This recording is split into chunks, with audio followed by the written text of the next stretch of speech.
You are now tuned into the Victims Advocate podcast with the Victims Advocate himself, Brandon Stein. Let's get to it. My name is Brandon Stein. I am, of course, the Victims Advocate. Thanks for joining us. So, yet another shooting in Graz occurred recently, and it was a school shooting. I don't say yet another shooting in Graz, I mean it was a school shooting. Now, Graz, Austria, and I believe it's the home of Arnold Schwarzenegger. So, not America, not the United States, not the states where you have more liberal gun control laws, but another country. So, what's crazy is obviously how these shootings continue to happen. And no matter what the state, no matter what the country, no matter what the laws are, the shootings continue to occur. And it always leads to a conversation about gun control laws. I'm of the opinion that no matter how strong the gun control laws are, these shootings will still happen. Because if someone wants to commit a crime, if someone has a desire to get a firearm, if someone has a desire to get a weapon illegally, they're gonna do it, no matter what laws are in place. We have plenty of laws in this country and crimes still occur. It doesn't mean that laws are not necessary, but it means the enforcement of those laws is what's important, such as law enforcement. So when you have these school shootings, one thing that always crosses my mind, that I'm a parent of three. I have three kids in the school system, of course, and one thing I know is that there's no way to prevent it, or at the very least, we have no control as parents. We're hoping that we don't hit the school shooting lottery and our kid is at one of these schools. So you hold your breath subconsciously every day when your kid gets on that bus or goes to school. Now, one thing I will say is there are things that you could do as a parent, and there are things that you can do as an advocate, if you will, for your kids to try to push the school officials to take the correct action and make sure they take it seriously. Because ultimately it comes down to security measures that are in place, whether it's access points for the school, whether it's proper check-ins, whether it's certain equipment, not equipment, bags, that they allow in the schools, checkpoints, anything, metal detectors. High schools have implemented metal detectors. It could be a mess, but they do it because it's another measure. And not that it's going to catch everything, but at the very least, maybe it'll serve as a deterrent. Now, one thing I'll say that's really, really important is when you're looking at all these school shootings, you have to look at what the preventative measures were that were in place before the shooting happened. Forget about the response, forget about the police and how they react to it, how they respond to it, because I'll tell you, unfortunately, the training is not there. There's just no training with police. It's not within the budget. They don't have consistent training. They don't have consistent firearm training. It's not their fault. It's just the budgets that they're set with for the particular county or city, and that's what they have to go by, and they have to account for it accordingly. And they can't do the necessary trainings, and that's the problem. Now, what I will say is, before the fact, if your school officials are taking this seriously, they have to secure the school properly. You have to look to the different measures that they take before your kids enter. From getting off the bus, where do the buses go in? Do the buses go in the same entrance as everyone else? Do the buses have their own designated entrance? How many entry points into the parking lot is there? If there are multiple entry points, do they cone off or close off so it's a single way in, single way out to make it a little more difficult for people to get in and out, which is a good thing. The doors, are they secured through some magnetic locking system where when you enter, no matter who you are, you don't enter right into the school? You enter maybe into a vestibule where you're not let in right away until there's some vetting that's done. These are all the measures that have to be taken when you're considering proper security for a school.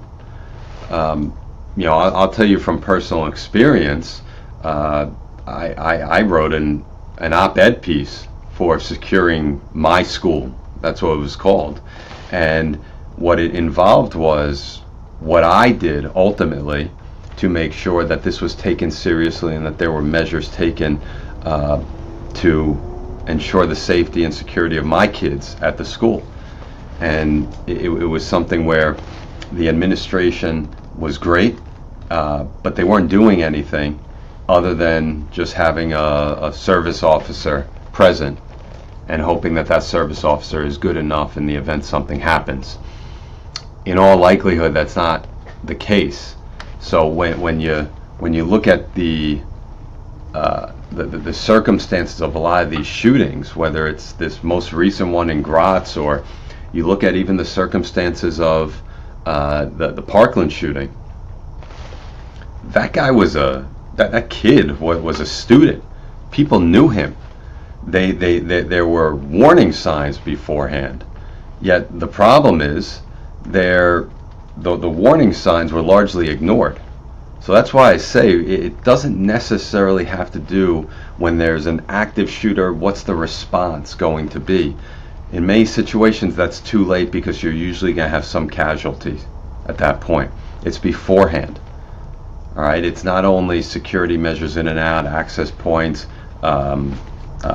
security checkpoints, metal detectors.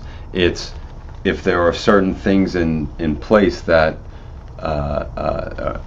require staff members to take action. If they see issues or they see problems with certain students, what are they doing about it?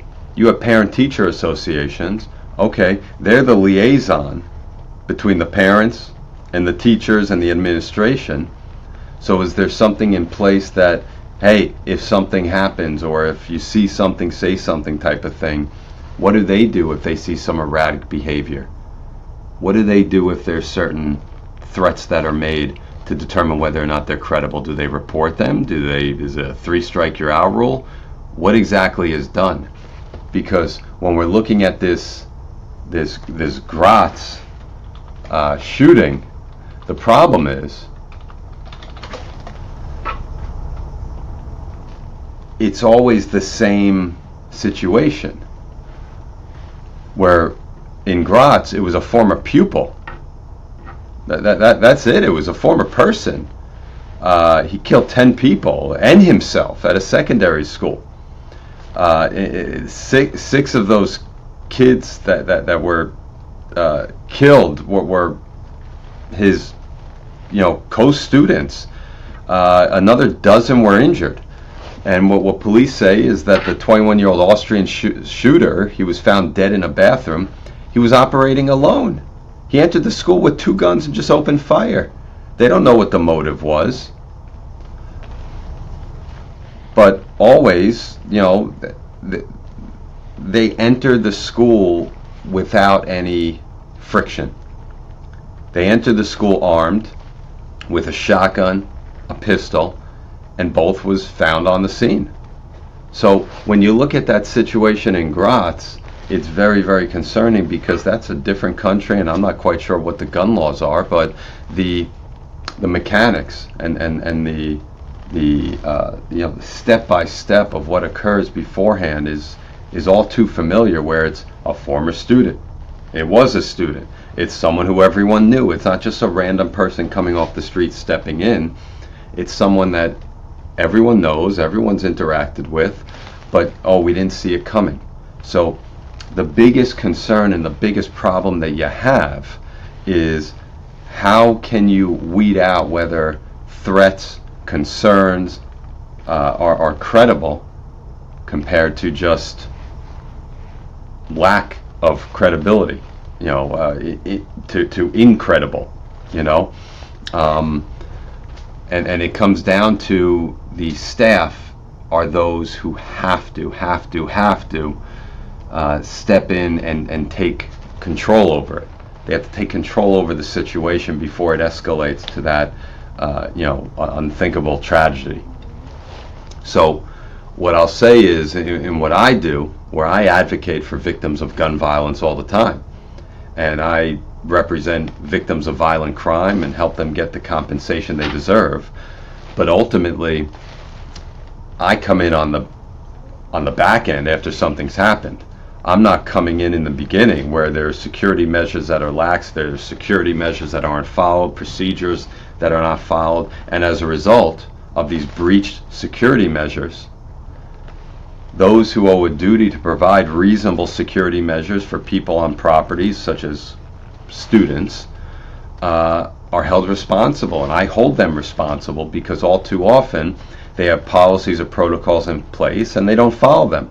Or even worse, there are no policies, there are no protocols in place to follow, and then what happens? It leads to this situation. So there's got to be a better way, and I'll tell you the better way is not gun control. You could get rid of the guns, but the problem is the police can't be everywhere. And if you get rid of the guns, it doesn't necessarily get rid of the guns off the street. It doesn't eradicate them from the environment. If someone wants to get a gun, if someone wants to get a shotgun, a pistol, they're gonna get it. So just simply arguing and crying gun control is like standing in a giant crowd and just yelling your opinion. It's not going to do anything. The best way that you could do something is get involved with your community, like I do. Get involved and advocate for your loved ones, advocate for the people that can that need to be advocated for, but at the very least step in there and check if you're dealing with schools. What's the administration doing to ensure that your school is actually secured? Because I'm not sure they know what they're doing. There's no policies, there's no procedure in place. They may just hire some security officer or some off-duty police officer to stand there and they think they've done enough. Well, it's not enough. And that's the problem. We'll talk to you later. That's a wrap. Thanks for joining us on the Victims Advocate podcast with Brandon Stein, and we'll see you on the next one. Be sure to follow us on Instagram at The Victim Advocate, on YouTube at The Victims Advocate, and visit our website at victimadvocate.com.